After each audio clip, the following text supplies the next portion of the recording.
জগতের জগৎ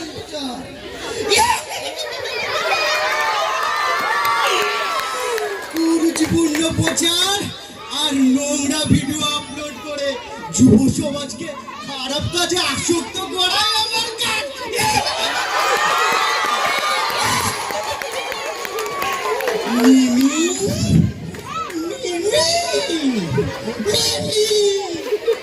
এদিকে তাকাও, আমি তোমার পাশে সব সময় আছি। আমাকে যত পারো ব্যবহার করো। সাব্বাস মিমি, সাব্বাস মিমি, সাব্বাস।